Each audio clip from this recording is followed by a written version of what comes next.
Let me just, good. All right, we are live in all the places. And I'm going to start posting this. Oh, that's not what I wanted, darn it.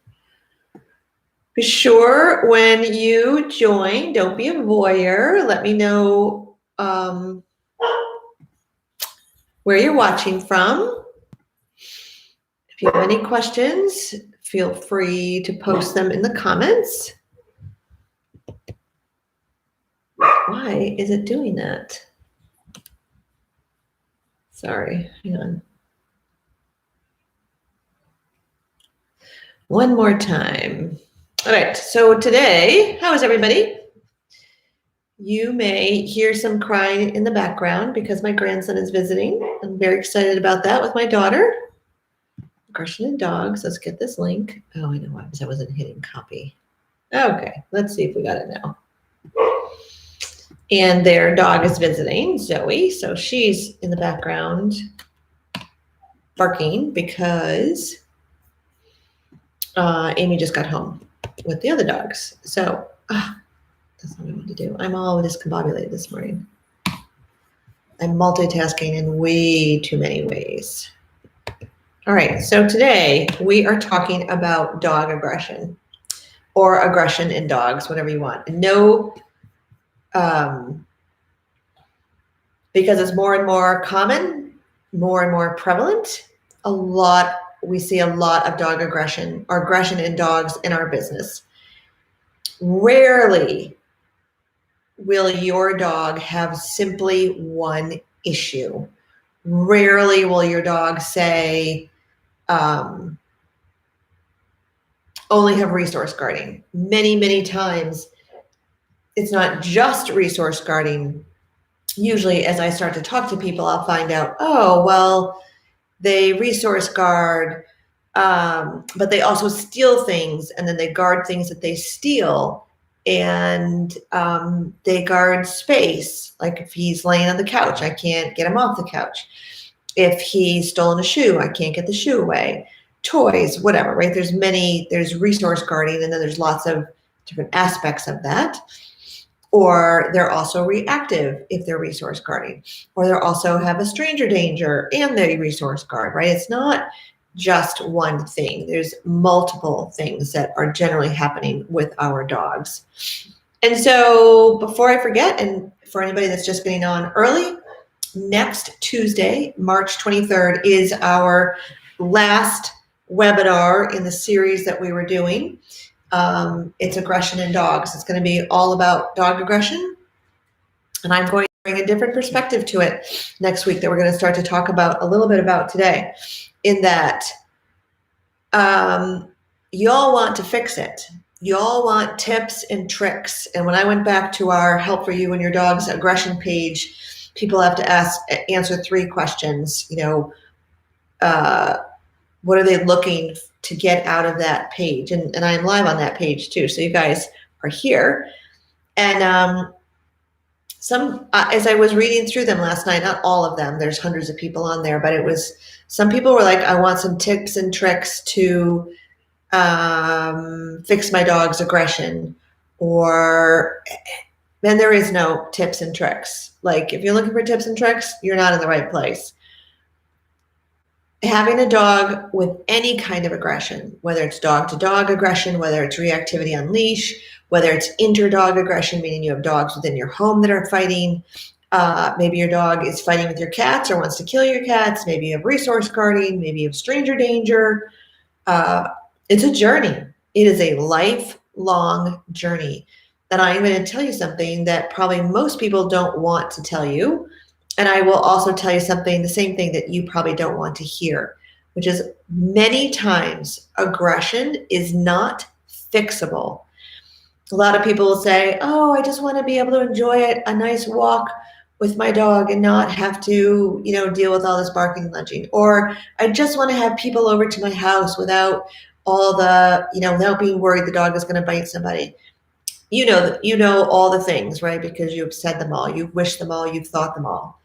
I'm not saying that it's hopeless. That's not the same thing as acknowledging that you cannot fix your dog, because I'm going to argue probably, depending on the dog, that your dog isn't broken. Your dog has a different agenda than you have, and that is causing a ginormous problem. Your dog has some underlying anxiety, fear, nervousness that you have not been willing to acknowledge or accept fully. I mean, 100% of the time. And therefore, you guys are rubbing against each other because you want to do A, B, and C, and your dog is afraid of A, B, and C. But you've all been told you need to socialize more. You need to get your dog out more. You need to show him who's dominant more. You need to not spoil him so much. You need to not coddle him, blah, blah, blah. As if doing all those things is going to fix your dog. They're not. There's a much higher probability that it's going to make it worse. Yes, worse. There's a lot of reasons for that. I'm not going to get into that on today's live. I'll get into it a little bit more on the dog aggression webinar we're doing on March 23rd, 6:30 p.m. Eastern Standard Time. Let me just see. I put my glasses on. It seems like it's a little bit dark, but then I can see who's on here. Let's see. Nobody's saying hi. Come on, you guys. Say hello. I can see you are here. Daylight savings time and all that. We're all here. Let me know what questions you've got. Let me get this out of here. I don't need that. Okay. So, not all aggression is fixable. It's a lifelong journey, and it's all going to start with acceptance of who your dog is, who your dog inherently is. You cannot change a dog's personality. You can't change my personality. I can't change your personality. And here's another new flash. I can't fix your dog. You can. I can guide you. I can teach you. I can support you. I can review video that you send me, all those things. But I cannot fix your dog for you. That is up to you. And you're not going to fix them anyway. There's some behavior modification, absolutely, that will make a big, big difference. And the biggest difference I see it is in low-level resource guarding and reactivity that stems from overexuberance. They're not out to hurt another dog.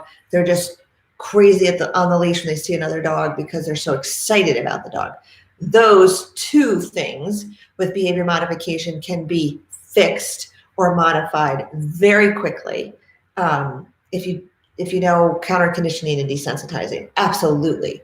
Now you start adding fear factors and anxiety and worry, and then things take a little bit longer, a lot longer. And I'm telling you, the first thing you need to do is accept your dog for who they are. All the warts, all the good things, all the bad things, fully accept them for who they are, not just some of the time.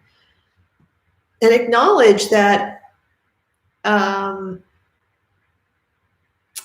Carla, so let me just answer this question. Carla's asking, do you find that two dogs help? You'll have to give me more information. If you have a shy, nervous dog and you're going to bring in another dog into the house specifically to help that dog, no, I wouldn't suggest that, and I don't know that that's going to help. Now, the flip side to that is when I worked at the Humane Society locally, if we had a very shy, nervous dog in the shelter that was looking for adoption, we would try to find a family that had a very confident dog, already known. The family already owns the dog. They're looking for a second dog, and they don't mind working with a shy, nervous dog. So in that case, we would purposely place a shy, nervous dog with a family that had a confident dog. But if you are home with a shy, nervous dog, a dog that's suffering from anxiety, I just, out of my integrity, I cannot suggest you go and get another dog because you have no idea what that other dog is going to turn out like. If you get a puppy, if you get an older dog, you could just be adding more issues to the home, and it would be a lot better to just work with the dog that you have before you add a second dog to that mix. Years ago, I went to a seminar, back in the day when we could sit with people, and John Rogerson from UK, he's from England, and he said, only in America do you all get a second dog to help out the first dog and you haven't even trained the first dog yet. And I was like, wow, right? Like he goes, no other country does that. That's his opinion. I don't know. I've never been to England, but he said, only in America do you people do that. I've always remembered that. And I'm asked this question a lot, Carla, like if I get a second dog, will that help my first dog? No, just concentrate on the dog you have. Learn to accept the dog you have. And I've said this before to all of you, that acceptance does not mean giving up. Acceptance means honoring the dog that you have. Acceptance means, oh, okay. And I'm giving you this example with my daughter. She's the one that's visiting today with her new baby.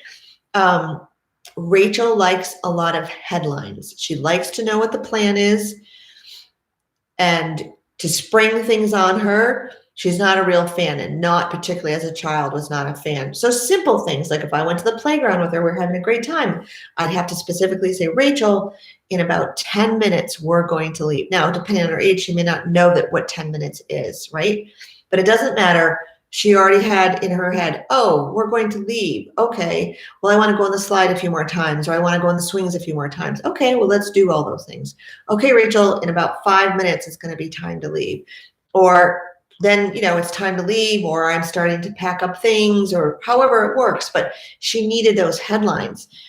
And, some of your dogs may need headlines, knowing that what's coming next or what they're doing. Rachel also likes to be routine oriented because it tells her what's happening next, right? I am the furthest thing from routine, and probably more routine in my older age than I ever was when I had kids living at home. And I feel kind of bad about that, knowing now that it probably would have helped her a lot to have a routine. But we learn as we go. So I